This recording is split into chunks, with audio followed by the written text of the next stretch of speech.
A cruz sagrada seja a minha luz, não seja o dragão meu guia. Retira-te, Satanás, nunca me aconselhes coisas vãs. É mal que tu me ofereces, bebe tu mesmo dos teus venenos. Senhor, que o teu santo anjo da guarda, acabamos de invocar, estamos invocando os 9 coros, que o anjo da guarda agora possa fazer um cerco de proteção em volta do seu protegido, aí onde ele está. Que o seu anjo da guarda agora te abençoe e te proteja. Que os santos anjos abençoem esta casa onde nós estamos, selem com teu precioso sangue e nos escondam nas tuas santas chagas. Em nome do Pai, e do Filho, e do Espírito Santo.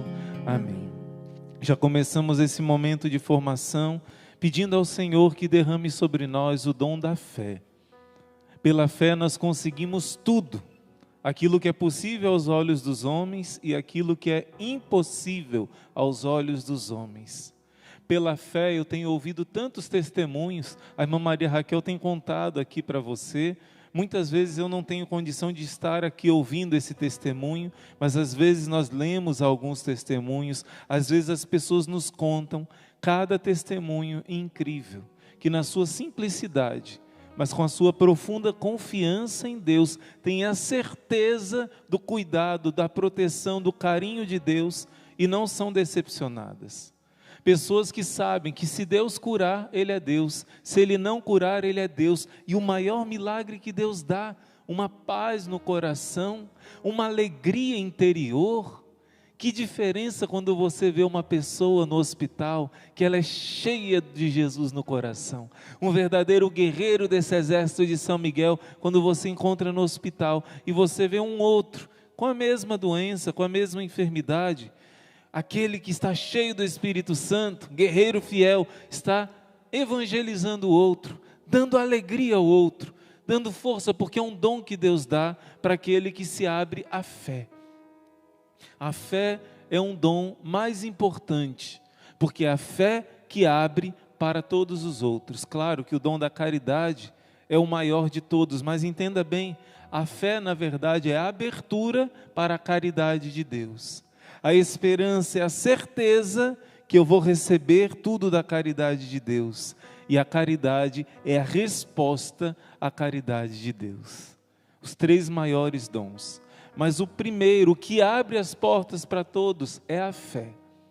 Por isso peça ao Senhor uma fé viva, naquilo que ensina Jesus, naquilo que ensina a igreja que Jesus deixou. E há 2000 anos essa igreja é infalível na sua fé. Não mudou e nunca vai mudar. Nunca vai mudar. Isso é que é de mais belo. Esses dias eu assisti um pastor protestante conversando com outro protestante que tem um canal no YouTube. E esse pastor fez um estudo. Por que uma multidão de protestantes nos Estados Unidos e no Brasil em especial estão voltando para o catolicismo, e alguns que nem eram católicos antes. Muitos pastores protestantes se convertendo, e uma das coisas que ele citou, né, foi que a doutrina da igreja sempre ela é linear, ela não muda, e entre os protestantes cada um pensa diferente. Existe o ramo do protestante tal, do pastor tal, existem aqueles que acham que é mais para o lado do pastor tal. Não existe uma linearidade, não existe uma fé, como diz lá em Efésios 4, existe só uma fé, um só batismo, um só Senhor que age em todos, acima de todos, uma só fé, um só batismo. Anota isso. Quando Nossa Senhora apareceu para a irmã Lúcia, poucos sabem disso, no livro mais grosso que a irmã, o último que foi feito do Carmelo de Coimbra, está escrita essa revelação. Jesus, quando mostra um grande castigo na terra para a irmã Lúcia, ele foca nessa palavra que está lá em Efésios 4. Uma só fé, um só batismo. E ele repete, uma só fé, um só batismo. Por isso peça ao Senhor, já no início dessa pregação, que você tenha uma fé viva, que você não somente frequente a igreja, mas que você seja a igreja. Não na mentalidade protestante, que qualquer um é igreja, basta ser batizado, precisa viver o batismo. O templo não é importante. O templo é importante sim, porque é ali que está a Eucaristia, é ali que você recebe a Eucaristia. Toda a beleza da igreja é feita por causa do corpo do Senhor. E a igreja nos ensina a ter essa fé viva, essa fé que alcança milagres. O Senhor quer aumentar dentro do nosso coração. E por meio dessa fé, nós acreditamos naquilo que a igreja ensina, que Jesus é o máximo, que Jesus é o centro, que Jesus é o absoluto, que Jesus é o próprio Deus, igual ao Pai. Quem é maior, o Pai ou Jesus? Não existe maior. Mas, irmão, na Bíblia está escrito, Jesus fala assim: eu vou para o Pai, vocês devem ficar felizes, porque o Pai é maior do que eu. Mas aí a gente precisa entender o que a própria Sagrada Escritura diz em Hebreus. Ele é igual ao Pai, mas Hebreus vai dizer, por um tempo ele se abaixou e se tornou abaixo dos anjos, se tornou ser humano. Ele se aniquilou, em Filipenses 1 e 2 vai dizer, se aniquilou e assumiu a forma não só de homem, mas do homem servo, menos do que o servo, escravo, escravo de todos. Jesus vai dizer, se alguém quiser ser grande, se torne servo. Se alguém quiser ser o maior, se torne o escravo de todos. Jesus desceu, nesse sentido que o Pai é maior do que ele. É maior do que aquilo que você pode ver dele na humanidade, enquanto ele se encarnou. Mas, como diz a palavra e o credo, Jesus voltou à direita do Pai. Igualdade. Não existe maior na Trindade. O Pai, o Filho e o Espírito Santo são iguais em poder, em majestade, em amor, em beleza, em sabedoria, em ciência. O único Deus, onipotente, onipresente, onisciente. E quando esse Deus se faz carne, ele se torna a grande referência, o grande centro. Quando ele se faz carne no ventre de Maria, o novo Adão, ele é o mais belo dos filhos dos homens. Eu queria pedir que você, se possível, claro, você anotasse no seu diário espiritual, Salmo 44, versículo 3. Em algumas Bíblias é o Salmo 45. Na Bíblia Ave Maria é 44. Em geral, na Bíblia protestante é 45. Na Jerusalém também é 45, versículo 3. Que vai dizer, tu és o mais belo entre os filhos dos homens.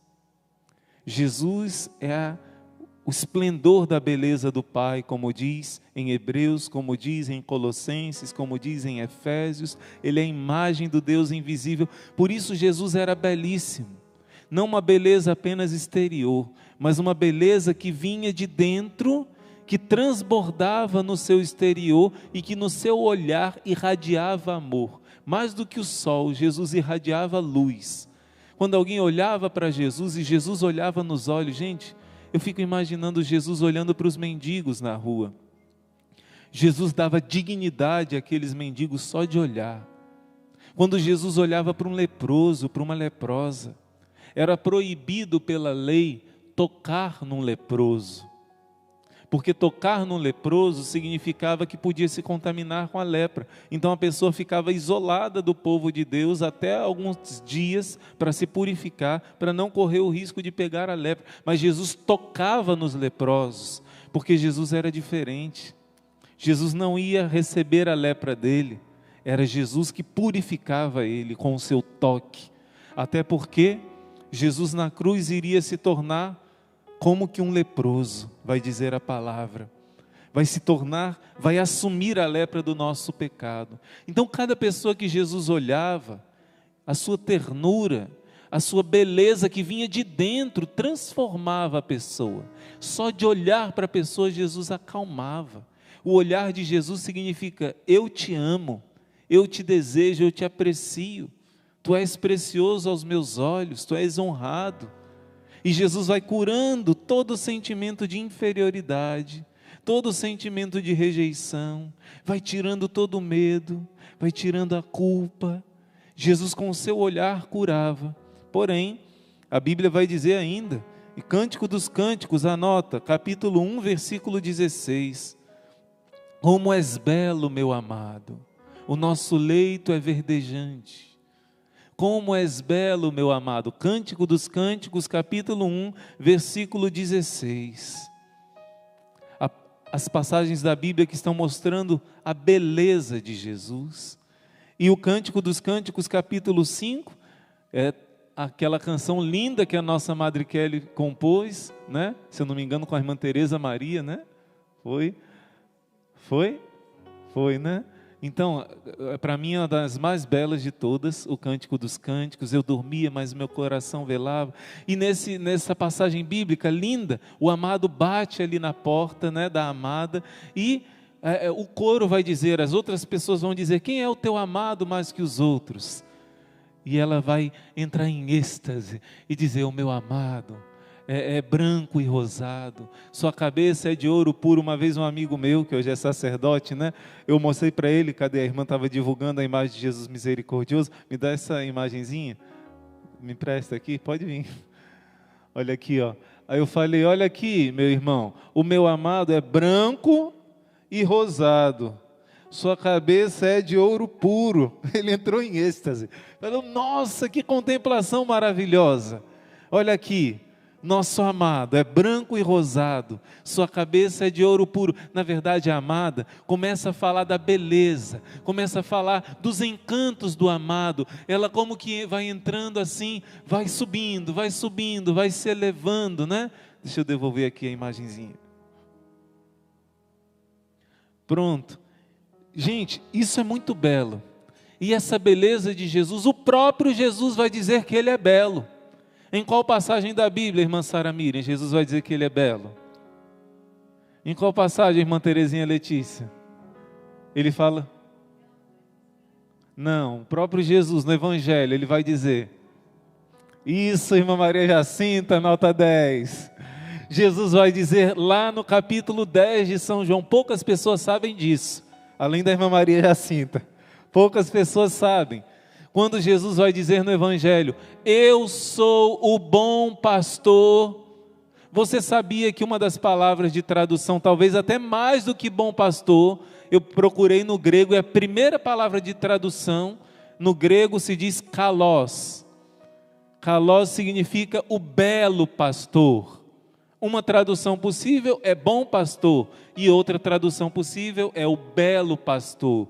Eu sou o belo pastor porque eu dou a minha vida pelas ovelhas, pelas minhas ovelhas.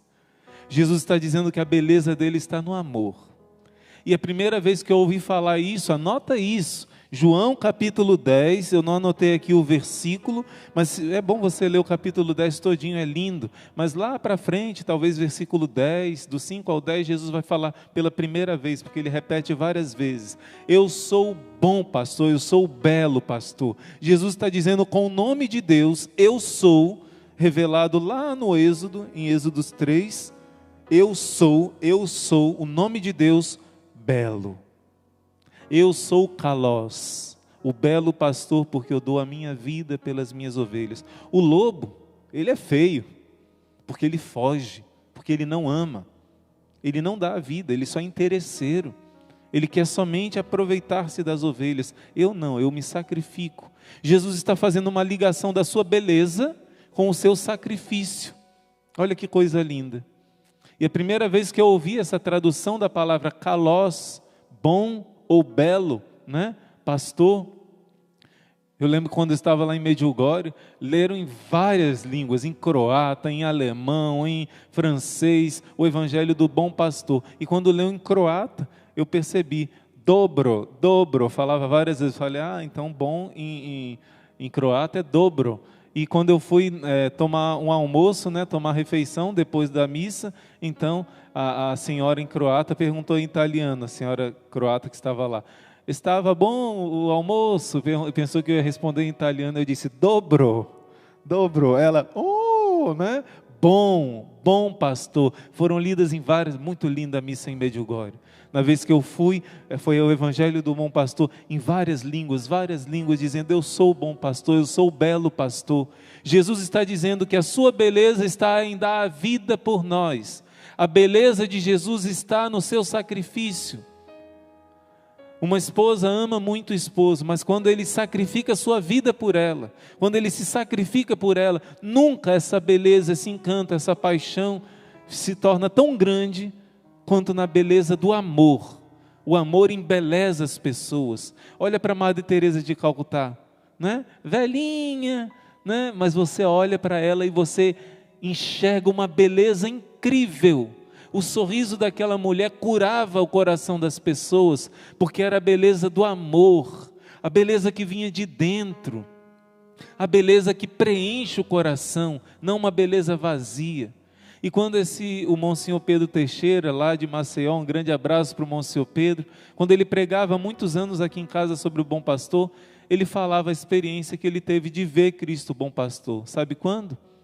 Quando ele encontrou com João Paulo II. Ele era amigo de João Paulo II, mas tinha muito tempo que ele não encontrava com ele, e quando ele encontrou João Paulo II, já estava nos últimos dias da sua vida praticamente, né? E quando ele encontrou com João Paulo II não queria renunciar. João Paulo II não aguentava mais, mas ele ficou firme, e ele precisava tomar remédios para aguentar as dores que ele sofria. E ele viu João Paulo II segurado pela mão dos cardeais, dos bispos que o auxiliavam, e João Paulo II num sofrimento imenso, com o seu rosto todo desfigurado pela doença, pela dor. E quando ele viu, e João Paulo II olhou para ele e sorriu, quando ele viu João Paulo II daquele jeito, sofrido por amor, não parava de trabalhar para salvar as almas, ele disse que ali ele nunca tinha visto antes a imagem de Cristo, bom pastor, belo pastor. Ele viu a beleza de Cristo em João Paulo II, completamente desfigurado. Irmão, por que o senhor está falando tanto da beleza de Jesus? Você vai entender já. Faltou falar do momento que os discípulos encontraram com Jesus no Monte Tabor, não é? Jesus já era belo, Jesus já transbordava essa beleza que atraía as almas, que vinha de dentro. Mas quando Jesus sobe no monte, nosso Senhor como que tira um pouco o véu da sua humanidade, e o seu rosto se ilumina, e seu rosto se torna tão belo, que os discípulos, ao olharem para Jesus, eles dizem que não querem mais ir embora daquele lugar nunca mais. Eles pedem permissão a Jesus para fazer 3 tendas, para Elias, para Moisés e para Jesus. Eles nem lembram deles, porque olhando a tua face, Senhor, nem preciso, faça chuva, faça sol, não preciso de mais nada. Eles ficam transbordando de alegria ao contemplar a beleza do Senhor. Mas sabe por que Jesus só se mostrou assim para aqueles 3? Porque só aqueles 3 queriam aguentar ver o rosto dele desfigurado no Horto das Oliveiras. Totalmente desfigurado. E por que eu estou falando tanto da beleza de Deus?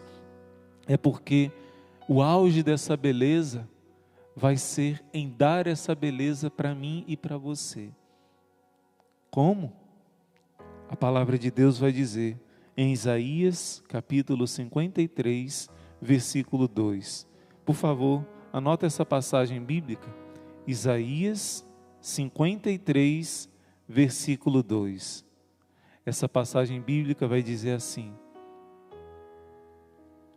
Ele não tinha graça nem beleza para atrair os nossos olhares.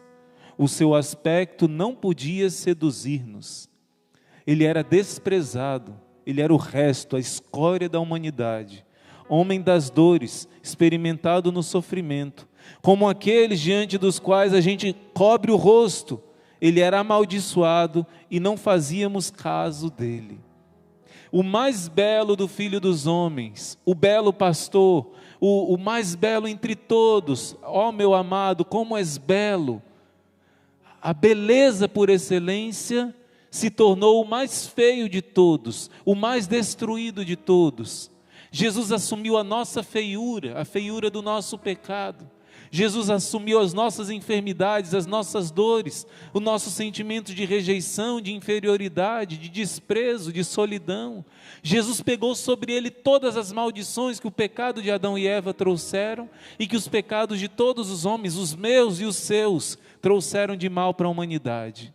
Jesus se tornou o mais feio de todos.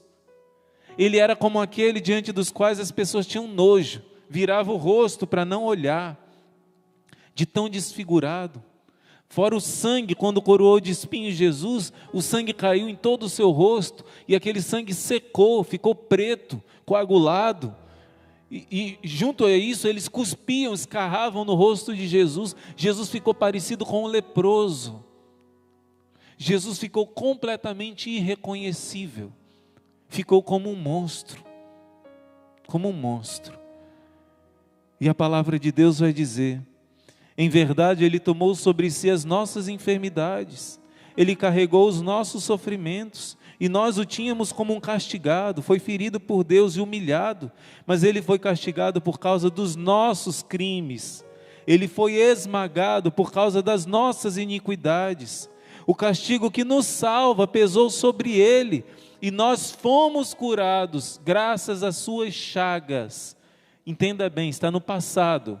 Já fomos curados graças às suas chagas. Lembra que eu comecei dizendo que a fé é a força mais poderosa que existe? Jesus, aqui nessa terra, adquiriu méritos. Cada uma das suas chagas foi um mérito que Ele adquiriu. E esse mérito Ele adquiriu não só para Ele lá no céu, pois as chagas dele brilham como o sol hoje. Mas esses méritos Ele conseguiu para você. Ele conseguiu para nós, para mim e para você. Por meio das chagas de Jesus e por meio da fé nesses méritos das chagas dele, você consegue tudo. Jesus conseguiu os méritos diante do Pai para você. Grava isso. Essas chagas foram por você. Por suas chagas nós não seremos curados no futuro. A palavra de Deus está dizendo: por suas chagas nós já fomos curados. O problema é que nós acreditamos muito pouco ainda no poder redentor das chagas do Cordeiro. Jesus prometeu à irmã Marta de Chambon, Maria Marta de Chambon, que cada vez que você olhasse para a cruz de Jesus com verdadeiro amor, com verdadeira piedade, beijasse o Senhor, 5 almas sairiam do purgatório, por causa das 5 chagas do Cordeiro. Nossa fé ainda é muito pouca. Jesus revelou para a irmã Maria Marta de Chambon, que cada vez que você rezar: Pai eterno, eu vos ofereço as chagas do vosso divino Filho, para curar as chagas de nossa alma. Ele lava a nossa alma, nossos pecados, Ele nos dá paz. Nós acreditamos muito pouco ainda, invocamos muito pouco, meditamos muito pouco no poder dessas chagas. Sabe o beija-flor? Que ele está sempre ali na flor, ele não para. Olha a velocidade do beija-flor, não para. Sempre numa flor, beijando e pegando aquele mel, aquele doce, aquele néctar, como uma abelha que sempre está indo na flor e pegando aquele néctar. Sabe? Nessa chaga de Jesus tem os méritos. É como um mel, tem uma doçura, tem uma paz, tem cura para o seu interior. Mas nós meditamos muito pouco nas chagas de Jesus. Nós invocamos muito pouco as chagas de Jesus. Nós olhamos muito pouco para as chagas de Jesus. Como é importante a gente ter na nossa casa, pelo menos uma, o ideal é muito mais, imagem de Jesus ferido. Não tenha medo não. Eu não gosto de ver Jesus sofrendo. Quer goste, quer não goste. Os pecados estão ferindo Jesus sem parar. Não tem isso não. Isso é uma coisa do inimigo. Eu não gosto de ver o filme da paixão porque eu não gosto de ver Jesus sofrer. Jesus está sofrendo. Imagina que o seu filho caiu no chão, está machucado, ralou todinho, está lá chorando. Não, eu não vou olhar para o meu filho não, que eu não gosto de ver gente sofrendo. Já pensou que absurdo você fazer isso? Mas ele está sofrendo. Não, mas eu não gosto de ver gente sofrendo. Eu não gosto de sofrimento. Então você vai desprezar Jesus se você desprezar as chagas dele. Ali estão a nossa cura. Ali está a nossa salvação. Ali está a nossa libertação. E ainda vai dizer: ele foi castigado por nossos crimes, esmagado por nossas iniquidades. O castigo que nos salva pesou não sobre mim, sobre você. Sobre nós está a consequência do pecado de Adão e Eva e dos nossos pecados, mas muito pouco, porque a parte pior caiu sobre ele. Mas por suas chagas nós fomos curados. Todos nós andávamos desgarrados como ovelhas, cada qual seguia o seu caminho, mas o Senhor fez recair sobre ele o castigo das nossas faltas. Ele foi maltratado e aceitou. E não abriu a sua boca, como um cordeirinho que se conduz ao matadouro, uma ovelha que fica silenciosa na mão daquele que tosquia, ele não abriu a sua boca. Além de Isaías 53, anota essa passagem agora. Isaías capítulo 1, versículos 5 e 6. Onde vos ferir ainda, toda a cabeça está ferida, enferma, todo o coração está abatido. Olha só essa passagem. Onde vos ferir ainda, não tinha mais nenhum lugar para ferir Jesus. Já estava todo ferido. Versículo 6. Desde a planta dos pés até o alto da cabeça, não existe nele coisa sã. Não existe nada no corpo de Jesus que não fosse uma ferida.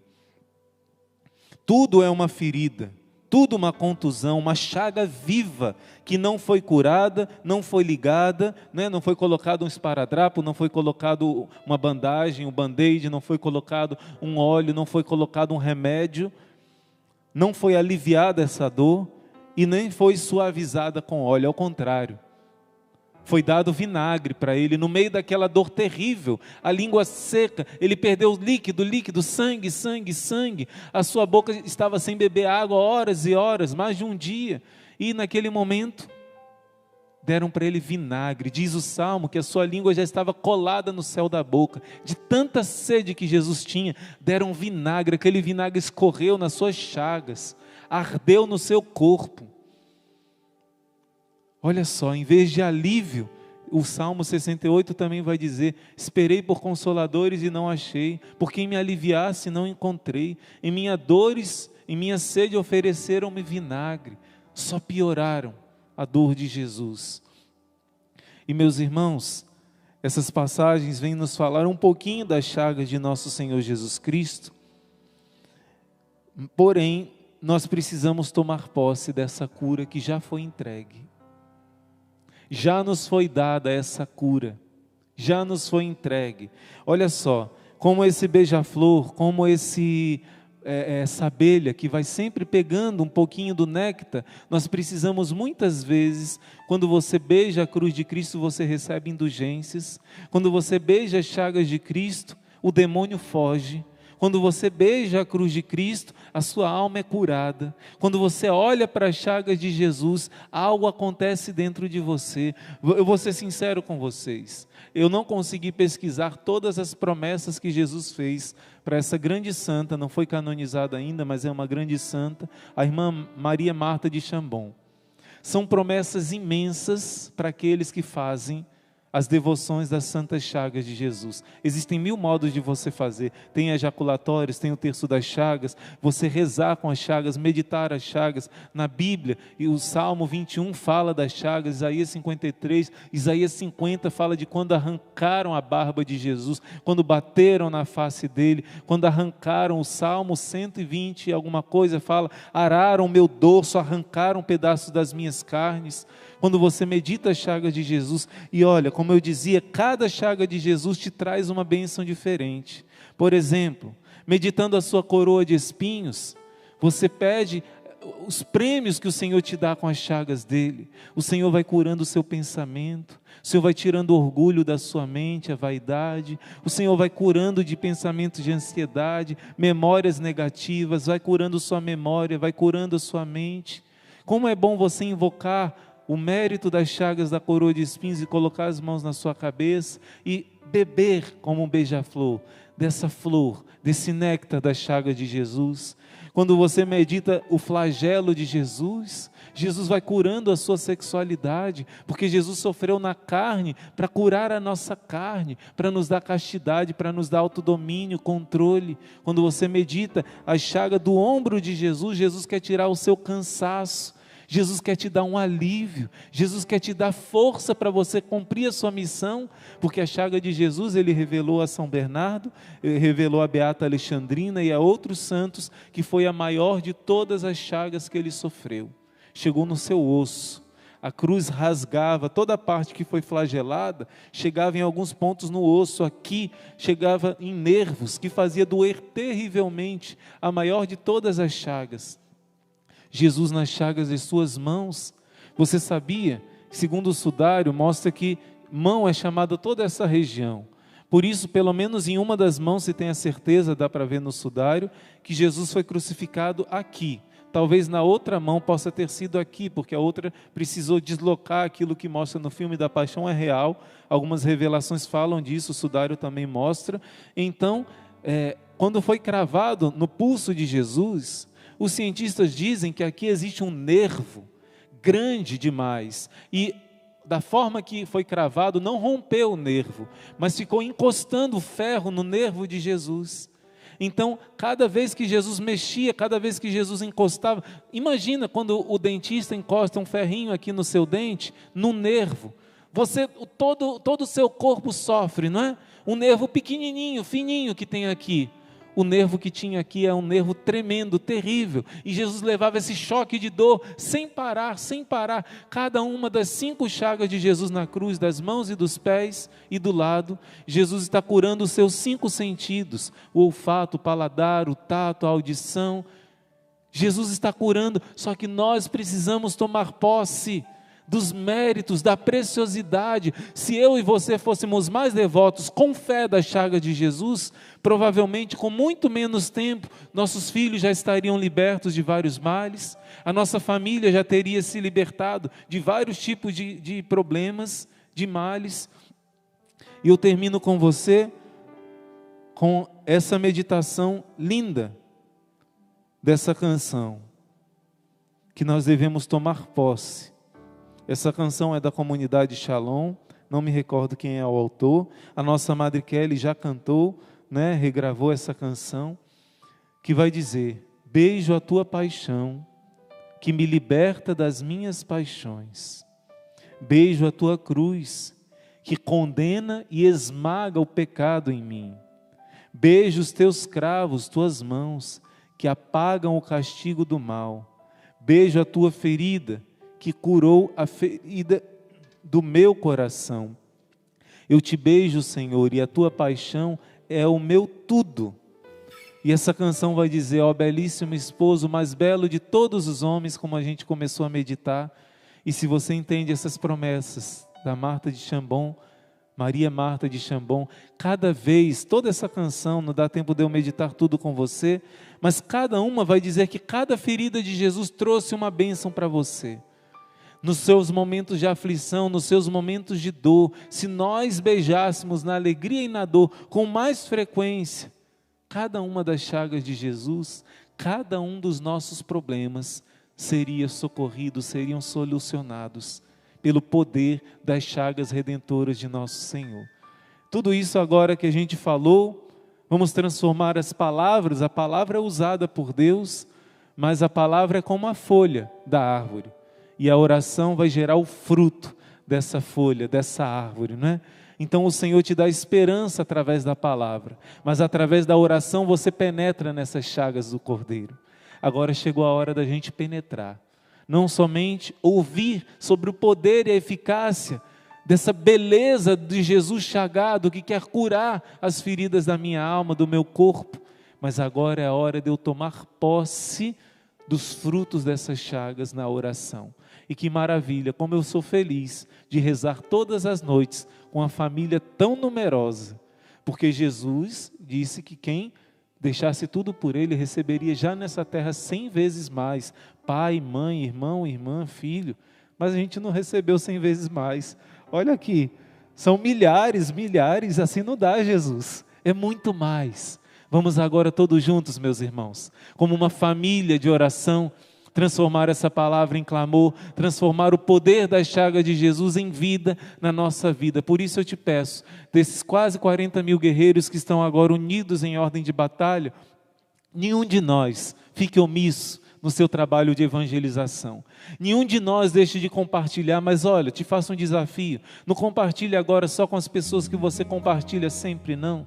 Compartilha com todos esses, mas hoje, pelo menos para honrar as chagas de Jesus, pelo menos uma pessoa que você nunca chamou, convida agora, seja esse instrumento de Deus, você não vai se arrepender. Que o Senhor abençoe você e a todos esses a quem você está evangelizando.